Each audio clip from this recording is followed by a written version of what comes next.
Risky Business Streamlining Chemotherapy Referrals was a project designed to reduce the clinical risks associated with chemotherapy referral by establishing a minimum level of documentation.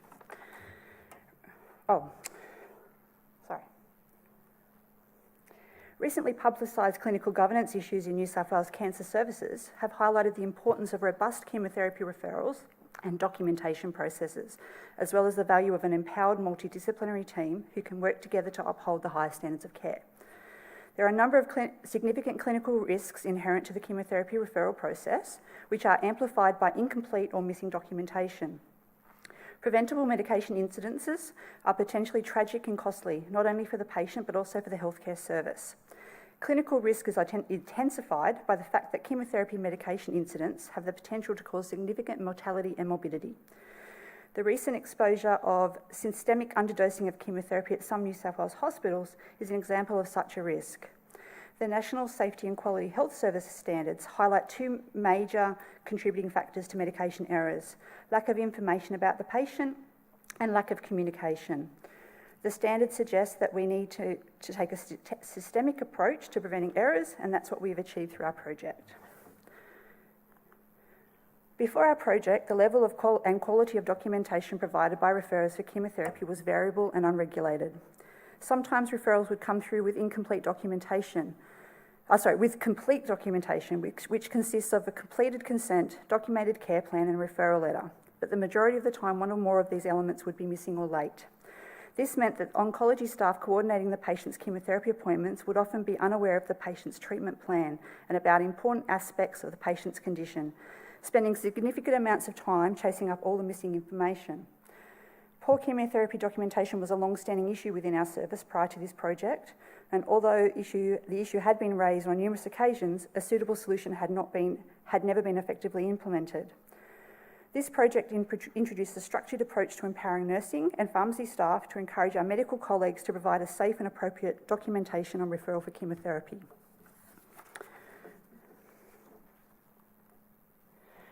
As you can see in this graph, before the project, 67% of our chemotherapy referrals had missing documentation, 45% had no documented treatment plan, and 41% had late or inappropriate consents for chemotherapy. Risky Business Streamlining Chemotherapy Referrals was a project designed to reduce the clinical risks associated with chemotherapy referral by establishing a minimum level of documentation. Our project aimed to achieve 90% complete documentation within 6 months of commencement. Another key of the project was to facilitate greater collaboration within the multidisciplinary team, empowering individuals to strive for safer standard of documentation.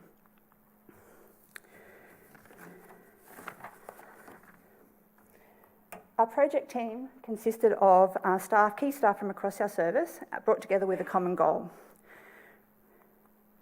We met regularly and developed the agreed safe standard of documentation, which outlined very clear expectations.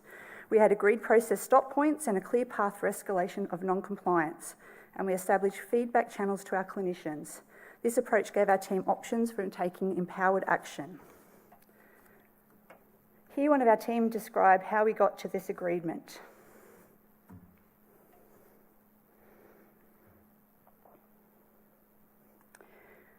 There are 6 elements in the standard: referral letter, initial consult letter or progress note summarising care plan, consent for chemotherapy, diagnosis and staging, and the approval of cycle 1 chemotherapy. We outlined what was required for each element and when. This example describes what was required for the initial consult letter. We agreed on what would happen if this document was not provided, and in this instance, the treatment would not be scheduled and a reminder would be sent to the clinician. And we clearly outlined how compliance with the element would be monitored and fed back. The feedback and communication process we used around compliance with the standard was effective in reinforcing practice change. Team members were supported and empowered to have challenging conversations, building understanding, trust and respect across disciplines. Our information system Mosaic has a function called QCL, which provides electronic messages between parties. QCLs are the main form of communication about tasks we need to do for our patients, and these are linked to the patient's record. We created a series of messages, and the examples are shown here. And these messages gave us a way to remind consultants about the documentation that was missing, but were also important for us to collect data and report on our progress against our new standard. We gave individual and team feedback. This is an example of individual feedback provided to our consultants. This example shows how they were tracking over the weeks, showed them where they were in comparison to their peers, and gave encouragement and thanks and suggestions for further improvement. This is an example of team feedback provided to one of our cancer services meetings, and this example is from weeks 20 to 23, which was well into the project. We use this type of feedback and our department managers' meetings to keep this project on everyone's agenda. Teamwork and partnerships. We work in a health system with entrenched hierarchical culture. Teams need supporting structures to help them break entrenched behaviours and to think and act in empowered ways. In this project, the key supporting structure was the agreed documentation standard, which set clear expectations of team members. The project's methodology empowered the members of our team to work together as equals to deliver safe, efficient chemotherapy referral to our patients. I won't have time to show you this video. I'll keep moving. Over the course of the project, the number of QCL reminders that were sent reduced dramatically.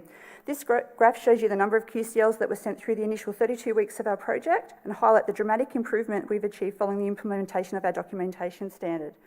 As you can see from the results of the first 10 weeks, it took some time for us to... Oh no, yes, there it is. It took us some time to get a bit of traction. It was clear that some of our referrers were slower than others to change their practice, so we initiated meetings with them to talk about the issues. And then this worked. For the weeks 11 onwards, we were able to demonstrate a sustained improvement in the downward trend represented in the key change in clinical practice by our referring doctors.